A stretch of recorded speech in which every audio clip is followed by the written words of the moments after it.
Hello everybody and welcome to another Stellaris video. Today we're going to be ranking every single species trait on a tier list, and I think this is going to be pretty fun because getting the right species traits is very important for enjoying your playthrough, especially in the early game. So let's go ahead and get started. As you can see on the screen here, we have what the traits do, and I'm going to be doing them roughly in order to keep this simple. Now, adaptive gives 10% habitability for 2 trait points. It's pretty bad. Habitability is something that is very easy to come by these days with Biomorphosis Ascension, especially for biological empires. So, +2, not really worth it. D tier, extremely adaptive with 4 points is even worse. And if you rush Ascension, you shouldn't have to worry about habitability at all, and you'll see through what measures very, very soon. Agrarian is one of many traits that we're going to see in today's video that boost worker output, and worker output is one of the easiest things to boost in the entire game. That being said, food is probably one of the better resources these days for basic workers because of bioships, fauna ships, and catalytic reprocessing, so it's not the bottom of the traits, but it's definitely not good. Speaking of traits that aren't very good, charismatic is another one of them. Charismatic basically gives, the tooltip is wrong in the wiki, it gives 20% rulers pop efficiency. Basically anything that works an elite job is under charismatic, and I would say this is generally quite weak these days. I think biotrophies might be one of the only viable ways to take advantage of charismatic. Thank you for the person who left that in my comments. And other than that, I would not really recommend it. It also disables one of the best negative traits, which is repugnance. So communal, on the other hand, is slightly better, as it has niche uses when you start with void dweller habitats, that kind of thing. Otherwise, you might get some issues due to high pop counts or not enough housing, so communal can help with that. Conformist, oh, this is not a good trait. Plus 20% or 30% governing ethics attraction for 2 points is just not that good. I can imagine some niche uses with faction builds, but like even still, I wouldn't spend 2 entire trait points on this. I would spend them on almost anything else in order to have just better pops altogether. Speaking of which, traditional is probably, oh, that should not be there. I skipped something. Docile, no, not docile. Conformist, conservationalist. This one is A, very hard to say, but B, it's actually not that bad. Conserving consumer goods is relatively important for Unity rushes, and there's a lot of Unity rush builds out there. It's just kind of weaker than Seasonal Dormancy, so that's why I wouldn't put it too highly. And then docile, or docile. Yeah, this trait is another one that's not very good at all. I don't know whether to put it into D or F because it's an okay general trait, but the reason it's so weak is empire size effects apply onto pops first. Meaning this is kind of how it works. Imagine you have minus 50% empire size from pops. Then when you add docile to that, it does minus 50% of that new number. So it'd be equivalent to minus 55% empire size from pops. And then if we had, say, minus 90% empire size from pops, this would give only minus 1% empire size from pops overall, which would make it relatively worthless as it doesn't help you get close to 0 empire size from pops overall. So it's not that strong. And finally, with that, we get to one of the first other good traits that we've gotten to so far. Enduring is just okay. I'd say its main use is Psionic builds, where they don't really get enough leader lifespan to last through your entire playthrough, but with Enduring, they often can, especially in multiplayer, and it only costs 1 trait pick, so it's not bad. Venerable, on the other hand, is quite bad, other than some niche kind of maybe roleplay uses where you might not want to like refresh your leaders or ascend into anything that will give you a super amount of leader lifespan, like synths or something like that. I could see this being useful, but other than that, I would say it's generally quite weak. Industrious, and Ingenious go into this exact same category, where, basic resource job plus 15%, not very significant compared to support zones, so we'll throw them down here. And then we finally get to something better, which is good old Intelligent. Intelligent is a kind of standard A tier pick these days. I wouldn't give it any higher because most builds actually want to rush Unity in the early game these days, meaning intelligent is nice, but you won't be working too many researcher jobs until you have quite a bit of modifiers to your pop efficiency anyway. So adding another plus 10% to, like, say already 200% is more like a plus 5% in your total efficiency than the plus 10% it advertises. So it's still solid, but not as strong as you might expect. Natural engineers, on the other hand, can be very, very useful, mostly when it comes to like synth fertility or other builds that want to rush arc furnaces or anything like that. It is quite useful. And the reason why they don't go higher is because they fall off pretty hard in the late game. The reason of which is, as you go on, you get more and more efficiency modifiers to your pops, meaning the three things that give you plus 15% to your tech efficiencies kind of fall off in value, and you'd rather have something that is generally good instead of specifically good. So anyhow, that being said, let me get the next few in order. Alright, continuing on, Nomadic actually has a bit of a sad downfall. Originally, Nomadic used to give plus 15% pop growth from immigration as well, but that was removed and only affects immigration costs now, making it a very bad pick for even only 1 point, not usually worth it. On the other hand, Quick Learners is quite good. It's in some leader builds, right? I would still go with Quick Learners because you would have nothing else you really want to do with your trait picks anyway. Rapid Breeders is a very basic pick for plus 2, but it is solid. And sometimes if you don't know what to do with your picks, having 10% more pops is not a bad choice. Resilient, on the other hand, a little bit of army strength is really nothing to write home about. I'd say it's not terrible, because being like a little bit more resistant to bombardment and stuff can help having to build less armies during wars, except I wouldn't make too many of these.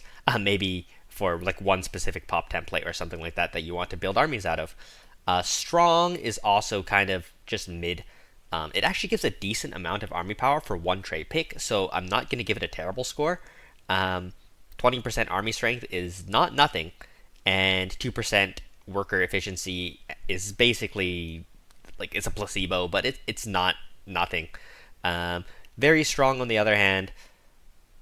It used to have its niches for 3 points, but there's just so much boost to worker pop efficiencies these days. Plus 5% is nothing, and the 40% army damage does not compensate for the 3 hefty trait points it costs.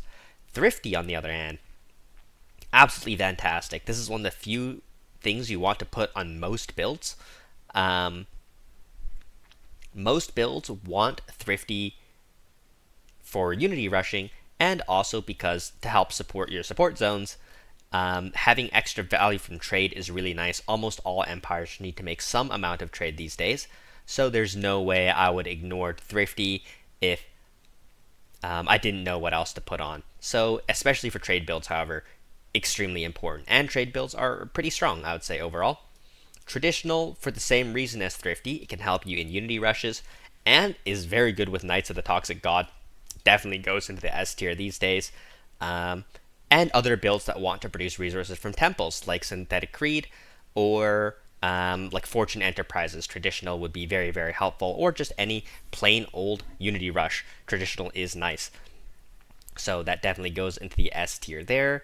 Talented, plus 10% leader or minus 10% leader upkeep is really nothing that much. I think the upkeep jobs are rarely as good as the output jobs, but I don't think this is the worst thing in the game. I probably won't put it in F tier, so down in D tier it goes. Existential Idiopathy is actually quite good. There's quite a few ways to take advantage of it. The first one is if you're in a very large galaxy, you can declare a war with an empire across the galaxy from you, and then you'll get the plus 30% pop growth. Another way you can do it is you can just literally just be at war at all times. There's some people who like to play warmongering builds or that kind of thing anyway, so that would bring that to A tier. However, it's not very flexible. If you want to play a SimCity build or one that's weaker early, or you don't make any first contacts, it can be a little bit problematic. So A tier it goes. And then, oh no, the Tale of Tragedy, Incubators. Incubators used to be a like double S tier for most biological builds, especially psionics. but it has tumbled down the list all the way into F tier. Take a look at what it does. Plus 30% pop growth speed, but -1 on when you hit 4,700 pops. Your planet starts with 4,800 pops, so you immediately start with -10% pop growth. And not only that, your colonies don't hit your max growth speed until about 3,000 pops, meaning by the time you get there, your pop growth speed from incubators will already be neutral at best, making it just terrible. Take rapid breeders. It's better in almost every circumstance. I really hate what they've done to my friend incubators. Perhaps this is actually not F tier if you're a hive player, because hives have base pop growth, and then multiplying that base pop growth by 30% can be pretty good. But for biological, it's F. For hive, it's quite a bit higher, maybe even C tier. But yeah, given that most builds don't have good base pop growth, after you ascend, it's not good. I guess I won't put it in F tier just for those use cases. So yeah, we'll put it in D tier somewhere instead. And we have just 2 more traits in the regular biological trait lists. Oh, 3 actually. And one of them is inorganic breath. And very strangely, this is going to go into the S tier. Don't read into this too much, because you're going to need to understand the context here. Inorganic breath is only good because in case you're building an empire which needs an exotic gas trait, inorganic breath can provide you 1 exotic gas from like 100 pops, and then you trade for more gases, and you don't build any more. The downside of them is enormous. Never start with this trait. Plus 50% pop upkeep is diabolical for a tiny amount of gases. However, producing any gases allows you to buy it from the use market, making this a pretty relevant and good thing to have. And Noxious, on the other hand, I don't know how to use Noxious. I've never made it work. My pops just hate each other. You have like 70% habitability on your capital in exchange for some things that aren't that important, like I don't know, minus 30% species habitability cap. It's just terrible. 30% minimum habitability. You don't want to be habiting 30% habitable worlds in the first place. And then when you get Bio Ascension, it's just working against you. So maybe F tier, but I'm sure somebody could make something funny out of it. So maybe D tier for now. I'll leave the F tier for things that I know are horrible instead of things that I think are horrible. And then Automodding, our first double S. It just picks exactly the correct boost for what your pops are doing. And basically every automodding trait is going to go here because of just the extreme usefulness of automatically automodding your pops to adapt to their demands. So let's go ahead and get into the next category of traits, which are phenotype traits. Phenotype traits basically have the unique effect of being specific to a specific template type. So for example, some of them work with plantoids and fungoids. Some of them might work with other ones. I should probably slide this over just a little bit to make it easier to see. Nice. So yeah, let me go and organize that and I'll be right back. All right, the first trait we have here is phototrophic, replacing half of your base pop upkeep with energy. This is usually decently useful with biotrophies. And for hive builds that don't want to be building too much food, but hives usually need to build a decent amount of food anyway, just because there's a lot of food upkeep with the number of pops you get. So I would say, like, phototrophic, yeah, I don't know exactly when you would take this. You wouldn't really want it on a non-hive species, as you wouldn't have enough pops to make this a problem. Radiotrophic is the phototrophic except for Tomb Worlds, and it costs 2 points and makes it so that your Tomb World pops have no upkeep at all. This is a pretty interesting trait and it could have some nice synergies with Relentless Industrialists and things like that. However, I find these to be kind of like niche ways to play the game, so even if the trait itself is not objectively bad, it can do some cool things. You don't really need it, and you're using 2 trait points on something that can be spent better on something else.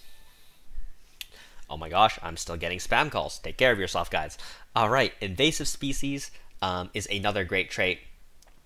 This is another one that I like to use with hives specifically, but also when you're playing just any build that wants to go somewhat wide, it's not a bad idea. And I also love it for biotrophies. And yeah, you can basically get invasive species, a few negative traits, that don't do much. There's so many negative traits that really don't affect your pops much these days, and we'll get into those. And you can just stack those together and have a great pop with a lot of pop growth. So very nice. Budding is another nice trait.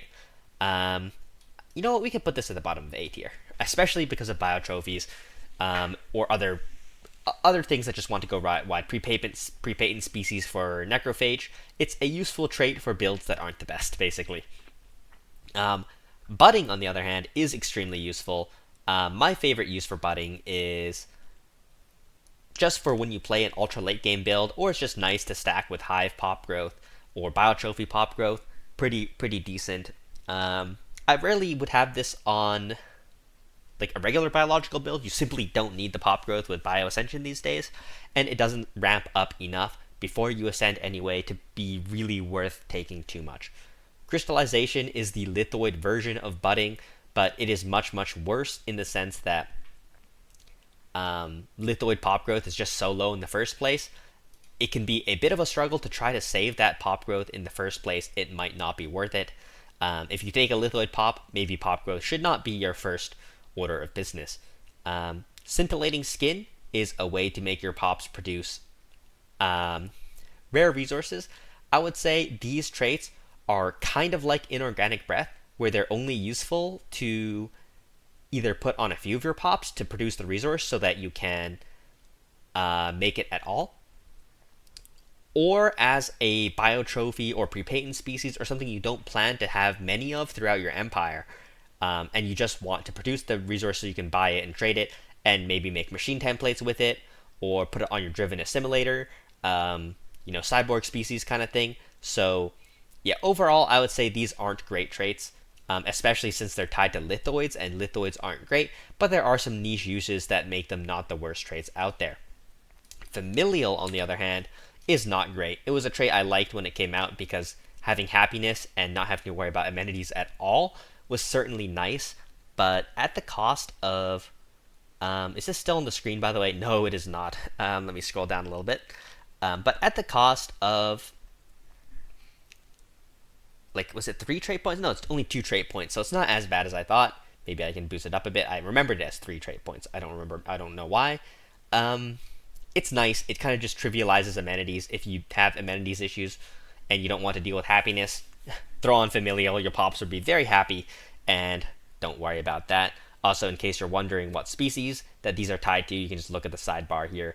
And yeah, that should let you know. Genetic memory. This was the 3-point trait that I remembered. And this gives colony habitability per colony age. I kind of like this when playing ultra tall or ultra late game builds. It's not the most useful, but I kind of like it to more quickly hit that 175% habitability cap, or whatever it is for purity nowadays. Or if you're playing what's it called? Mutation in general, you can get to that 200% quite a bit faster with it. So it's not useless, but it's quite expensive for 3 points. Wouldn't recommend putting it on every pop job. Camouflage is weird. It's 1 trait point, and you get 20% army health and 10% physicist job efficiency. So it's kind of in the same tier as resilient, but I don't prefer it in any way because 10% physicist job efficiency is not really something to write home about. And if you were going for something that boosts physicist efficiency, you would probably just take a physicist specialization, right? And just ignore the 20% army damage because you wouldn't really be rushing the same things anyway. I guess you could combine it with knights. I mean, cool. If any of these traits, by the way, instead of giving army strength, gave soldier job efficiency, this tier list would change completely because soldier job efficiency would be an insane stat to have boosts of, where what we already have is just not that useful in most cases. And the next thing that we're looking for is chromologs, which I forgot to move up. Chromologs is probably an S tier trait. Incredible. Absolutely incredible. It gives plus 20% physicist job efficiency, which I kind of bashed on earlier, but plus 20% bureaucrat job efficiency is no joke. Governing ethics, attraction, and army health come as kind of bonuses, and that brings it to the S tier, even though it costs 4 points.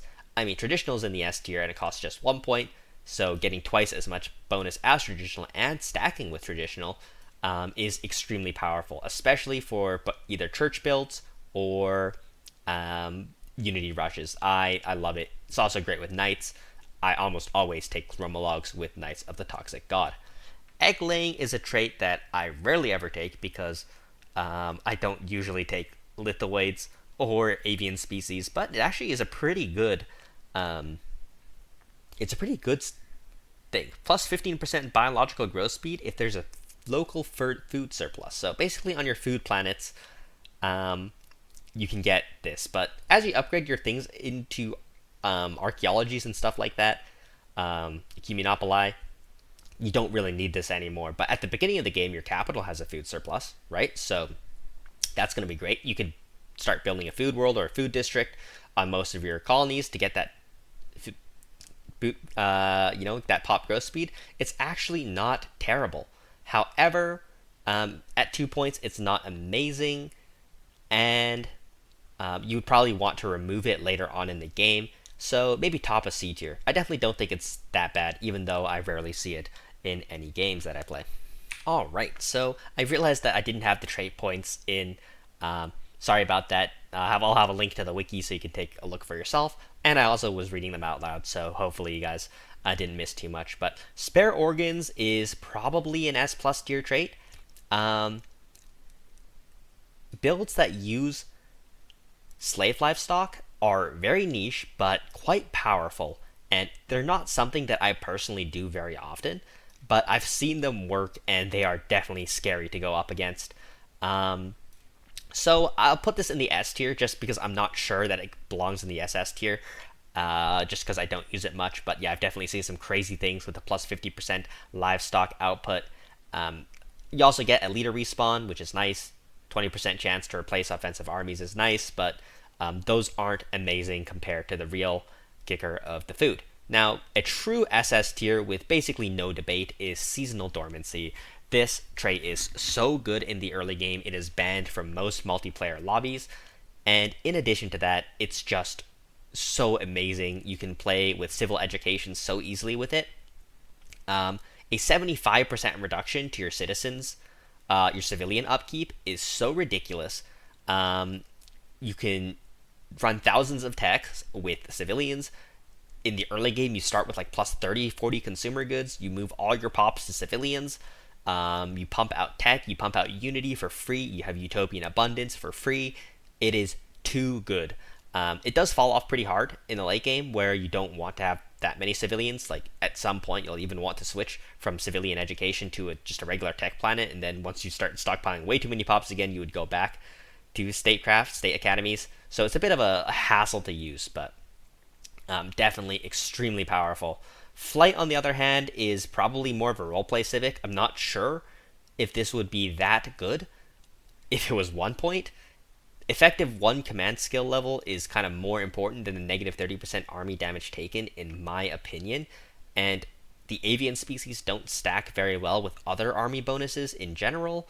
So, yeah, this could be D tier. It could be F tier. But I can imagine something useful with effective command leader skill level. But yeah, 2 points is just so expensive for what this gives. I don't think I could put it above F tier. If you disagree, let me know. At least it's fun for roleplay. Spatial Mastery. Minus 50% army damage taken. Minus 15% pop housing usage. 1 effective counselor skill level. Nice ideas, it's just too expensive. How can we use 4 entire trait points for something that gives basically very little pop efficiency and only helps with army? Ground army battles in Stellaris are just not that big of a part of the game. If your navy fleet wins with your bigger economy, you wouldn't need much of a ground army in the first place. It's only when your navy is close that ground armies come into play. And yeah, Shelled is a very good trait, probably an A tier trait. It is not that crazy useful, but the negative 75% pop housing usage makes for some pretty fun interactions, especially with, like, say, Knights of the Toxic God. You can stack pops on your habitat to make thousands of squires. Definitely has some uses. Also, plus 10% habitability is just a nice thing on the side, and it's only 3 points, so very, very nice. It's just very niche, which is why I wouldn't put it higher, but in those niches, it's extremely good. It is almost competitive with, like, virtual level of pop housing usage, so that is very nice. Acidic Vascularity, plus 250% army damage. I have no idea how army's interaction with acidic vascularity is. I mean, it could be pretty high. I don't know how much 250 army damage is. Like, ground battles just aren't that big a part of Stellaris. But given it's only 1 point, I imagine it's not that bad for something that could be pretty funny to watch if you actually got in a ground battle. So I'll give it that. Uncanny Intuition. This is good for leader council stacking skills builds. I've seen people getting like 19 counselor skill and getting some nice bonuses out of that. They're more for fun and for niche role-playing type of things than things that are super powerful. But if that's what you're into, it can make for a decent trait. So we'll put it in the C tier. Cranial Hypertrophy and Cranial Megatrophy, respectively, aren't even jokes. They're genuinely really good. 15% researcher job efficiency is amazing for both knights and other builds, and the negative downsides of worker drone efficiency is relatively ignorable or replaceable. Think about it this way, right? If you're building a trade empire and you're in a trade federation, you only need to work a single type of basic research job, a mineral worker, and you can also use arc furnaces to sub in for that. So you end up with so little workers across your empire. Maybe at year 50, you might have 1,000 workers on minerals. You get all your energy from trade fed, you get all your food from buying it since you don't use that much, or star bases, right? Or maybe you have like 400 farmers. So yeah, or if you're the corp one, the worker cooperative, right? You're producing trade and turning it directly into all the basic resources. You're not going to work any basic resource workers jobs where it could jump up to S tier. However, it doesn't work with every build, and more importantly, you're not locked to the psionic species. Although I think psionic does have an overlap with most other species. Like there is a psionic mammalian, there is a psionic necroid, toxoid, aquatic, whatever. I think all of them exist. So you can obviously combine this through those with seasonal dormancy or other S tier traits or whatever you're looking for. So yeah, definitely quite solid, and I couldn't say they're bad. Alright, now for negative traits. The negative traits are in many ways just as important as positive traits because they affect how many positive traits you can take, so you want to get the most value out of these by taking the most points with the least downside. Decadent has a pretty low amount of downside in my opinion because, once again, workers, you just don't have that many in any good builds. If you're having problems with Decadent, it's probably the build that's the issue and not the trait pick. Let's put it in the B tier, and we are starting to run low on space, so I'll slide all the picks over to the top of the tiers just so we can see them going in. But at the end, we can take a look at the entire tier list. Deviance is a pretty harmless pick. I would take this often, but it does have some downsides. Governing ethics attraction, when you have this low, can cause some faction issues. However, you don't notice it most of the time, except in my opinion, there's even more harmless things, so it's not really bad, it's just not good because there are better, basically. Fleeting is only something that I would consider if I was doing a fast synthetic ascension, or I was putting this on a bio trophy or something, or a pop class that can't be a leader in the first place, then it's completely free, making it super S tier. But since it's not there that general, I wouldn't put it higher. Non-adaptive is not as harmful as you think, especially when combined with, like, let's say, bio ascension or aquatic. Except without aquatic, it is quite painful to have a non-adaptive. So we'll put it in the B tier, which is probably higher than what most people would say. But yeah, I think habitability is one of the more overrated stats. There's a lot of sources of habitability through tech, through traditions, through just Ascension. Awesome, yeah. Sedentary is one of those relatively harmless -1 trait point options. Resettlement costs are one time, and most of the time when you're resettling a bunch of pops anyway, and if you're limited by that, you should really be looking at your energy planets and going, maybe there's something wrong with them, because by like year 30, 40 plus, energy credit should not be an issue anymore. So 35% more to relocate 100 pops, not a huge deal. Quarrelsome, on the other hand, minus 10% to unity pop efficiency. This is really bad. There are so few empire types I can think of that don't at least have some pop jobs affected by Quarrelsome. Even if it's just your leaders or that kind of thing, so you need a lot of unity these days, especially to Ascension Rush. I would really not recommend Quarrelsome. I don't think it's F tier because I can imagine a build that only produces unity from trade, like post Ascension, and you take unity, you take Quarrelsome, but it's really not good. Repugnant, on the other hand, SS tier. This only affects your leader level pops. And for a lot of builds, they simply don't produce very many resources. They might produce like 20 Unity, that'll drop that to like 16, which I know counterintuitively I just was mentioning how good Unity is, but you just don't have that many leaders across your empire or that kind of thing. And the only reason it would be bad would be on bio trophies. Otherwise, I consider this to be basically 2 free trade points, SS tier. Slow breeders, F tier. This is one of the reasons why my challenge build runs can be really hard because slow breeders just it hurts so much more than you'd expect. Like the minus 10% is kind of a swing from rapid breeders because you normally have plus 10%, so it feels a lot worse than minus 10. It is really terrible because you can't take rapid breeders with slow breeders. Slow learners, on the other hand, this is like a harmless trait for bio trophies. Otherwise, just stay away from it. There's better minus 1 traits like solitary. Basically, if you're not on a Void Dweller build, solitary is fantastic. Planets almost never run out of housing in normal game lengths, so yeah, I really like to use this. It's my go-to minus 1 trait. It's not amazing tier because it's only minus 1, but it's definitely quite harmless. Unruly, I would still put in the S tier today.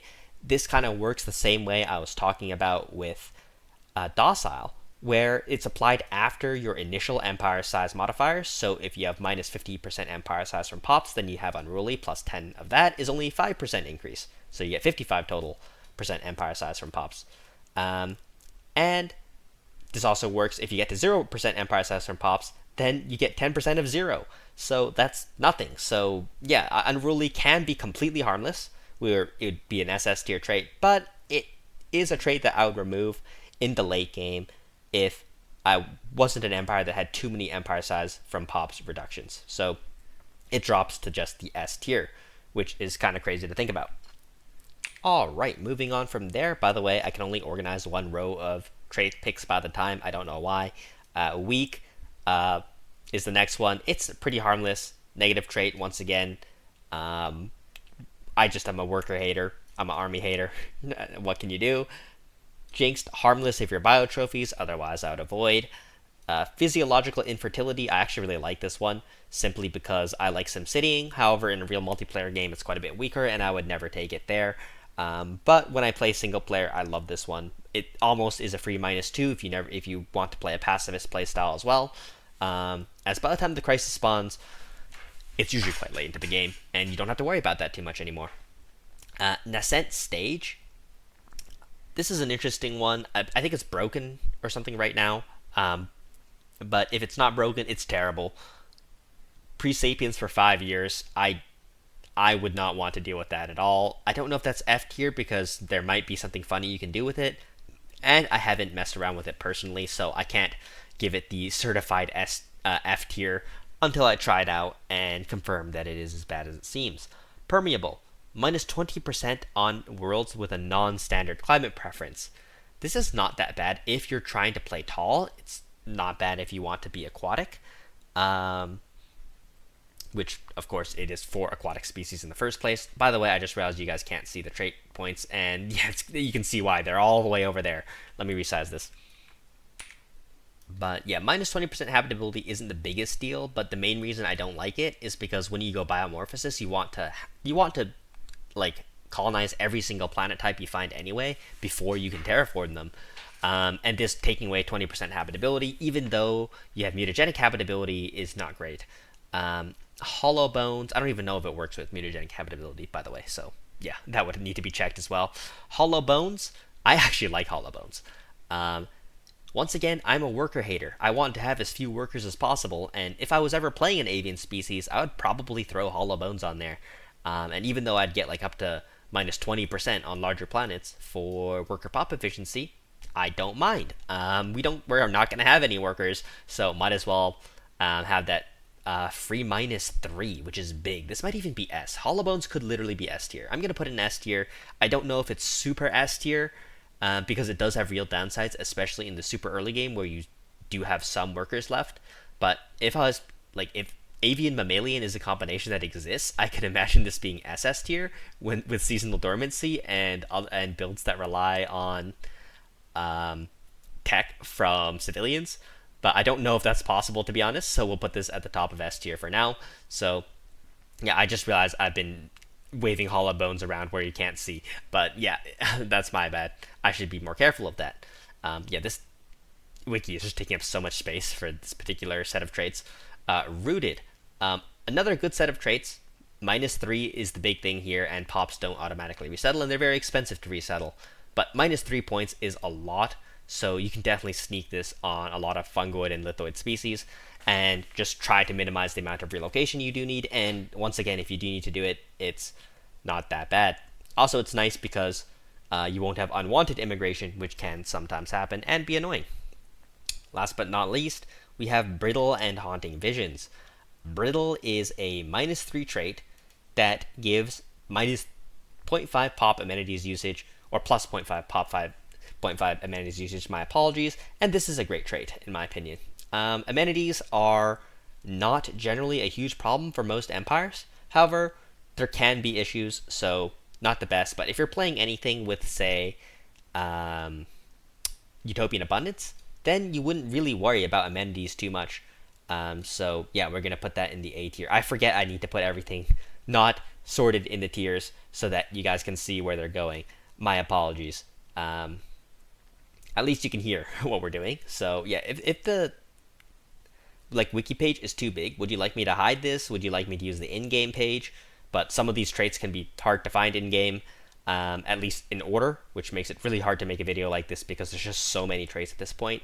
So let me know in the comments what you prefer to see, or just maybe you're probably just listening to this on the side, to be honest. But anyways, Haunting Visions, I hate this. I hate this. Specialists are the hardest thing to find pop efficiency for.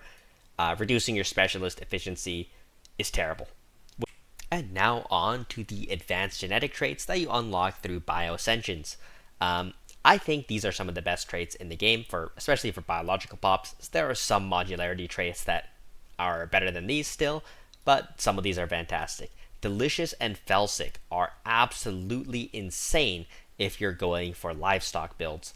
I'm not too familiar with them, but I've seen them in action and have been utterly destroyed by Faunaship livestock players, and they are definitely a threat. Natural Machinist is a great trait. A tier to S tier.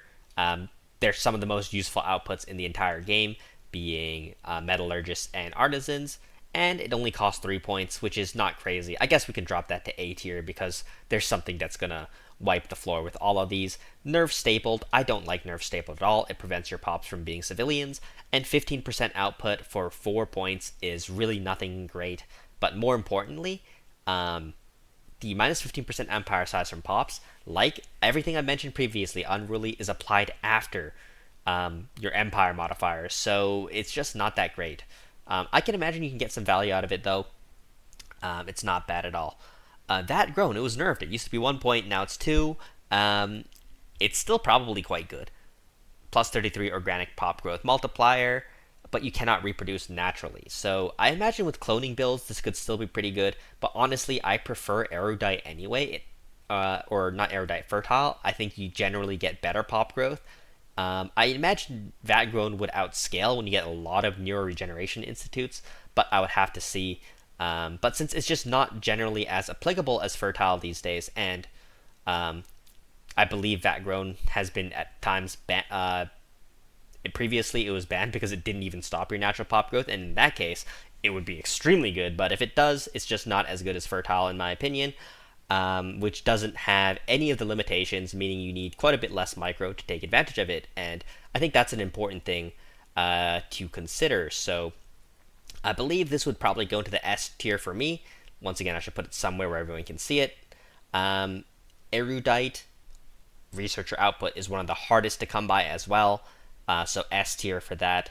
4 points is a lot, but 30% research job efficiency and the leader bonuses, is incredible. I think it makes sense that leader bonuses are tied to intelligence traits as well.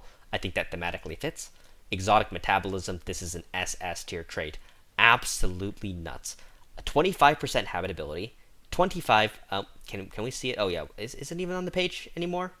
Oh, yeah, it's the last option on there. Oops. Yeah, so 50% leader lifespan. So just blowing away everything that we've seen before related to leader lifespan. And 25% pop growth speed, 25% habitability. It's like 8 points in exchange for a tiny bit of exotic gas usage. This amount of exotic gases, even at a ridiculous trade price, wouldn't even be close. Like, you can just overcome the trade price with like 2 traders. Like, who cares? These benefits are incredible. I put this on every biologically ascended build I have. If I don't have gases, I'll put good old inorganic breath. I'll put that on my pops to get access to gases, buy the gases with trade, and then reap the benefits. It is too incredible. And then adaptive mutation. This is basically the king of traits. It picks the ascended genetic trait that is best for the job type, and it obviously just beats out everything below it. And this is why these specific things like erudite, like natural machinist could only go so high, because yeah, the adaptive mutation covers all of that, and it single-handedly makes mutation ascension pretty good. So yeah, I absolutely love this trait. I wish I could get it on purity. I really do. Anyhow, a few more traits to go through. We have bioadaptability, which is 1 point and gives 30% habitability. This is amazing.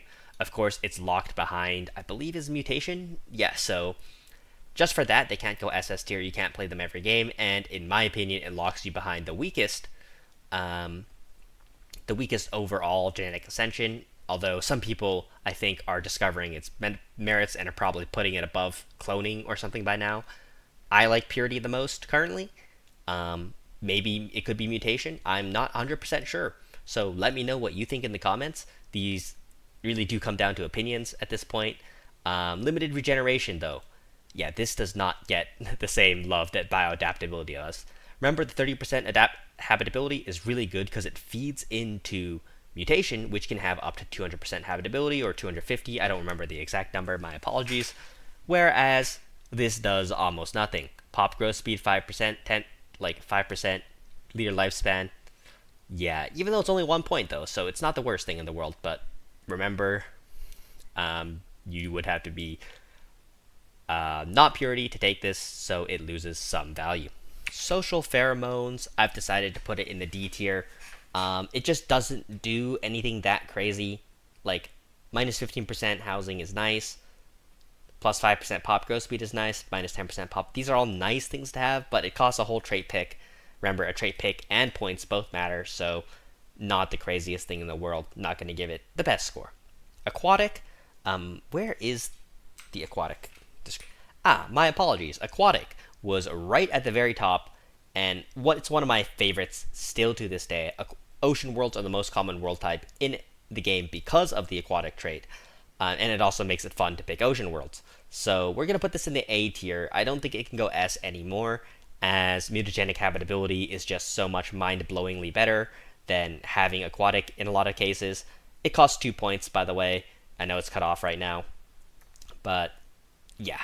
The downsides just don't really outweigh the upsides. The upsides are so great, especially for your starting systems, your guaranteeds, and you can also mod this trait off your pops later with bio-ascensions, so you get the benefits from the early game and then don't have to pay the penalty of being limited to aquatic worlds in the mid and late game, and in the mid and late game you should have mostly Cumulonimbus anyway.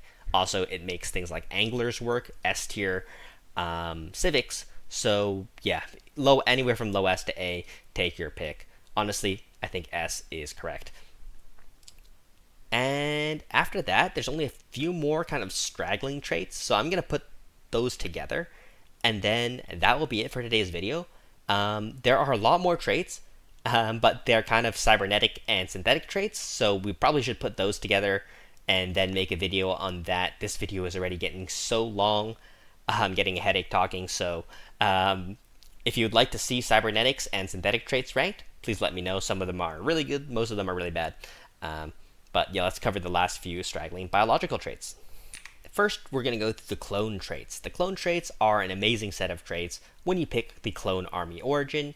The default clone soldiers grow extremely quickly, however, they are being nerfed in 4.2, so do keep that in mind for the sake of this video, that this is pre-nerf, and it's just the raw assembly speed of clone soldiers that makes them A tier, and the army damage is like a nice thing on the side, and ethics attraction makes them happier than usual, which is very, very nice. Minus 40 years lifespan is pretty annoying though. Sometimes your pops die when they're like surveying systems and stuff. Kind of annoying. Clone Ascended. Amazing trait theoretically, but it stops you from naturally reproducing, and that is a big deal for me because it creates a lot of hassle in trying to find a new species, whether through Genesis arcs or taking over other empires or being lucky or migration trees. Whatever way you want to do it, it's annoying and slows you down a lot, even though you can ascend, get the crazy efficiency bonuses. Like look at these numbers: 25% specialist output, 40% elite job efficiency, 20% habitability. Crazy benefits, yet it's still not that good because you can't reproduce naturally. You're capped. It also blocks a whole bunch of buildings on all your planets, and you're stuck to 12,500 pops. Clone Soldier Descendant, on the other hand, doesn't have any of these issues, and even though all you get is Governing Ethics Attraction and Army damage, the fact you descended and played Clone Army means it's kind of like A tier just by itself. And all of these are, of course, free. You get them on your pops no matter what. So, yeah, free bonuses, I can't say no to that. It doesn't, yeah. The next trait pick is a one-off, and this is Mutagenic Habitability. This is an SS tier trait. What it does is it gives you the ideal habitability type for each planet that your pops are on. So it's basically an automatic 100% habitability. It's absolutely nuts. And then you get all the benefits stacks on top of that. It sets your tomb world habitability to 50%. The minimum habitability is now 50%. You can't beat mutagenic habitability. It's one of the sole reasons why Ascension is as strong as it is, making them go wide as well as tall. It is completely broken. And I think it's only 2 points, or I think it's free, right? You literally get it from a tradition. So absolutely insane. And now we're going to go ahead and do some of these genetic ascension traits. There's so many of them, we kind of need to go fast. So augmented intelligence, C tier. 10% is nice. It reduces your leader lifespan. Gene mentorship, this one is a little bit better. Plus 25% leader experience gain is a much larger number than you would normally get from most other leader traits. So A tier. Crafted smiles. Amenities job efficiency, we don't need that. Automodding, I think we know where that's going to go.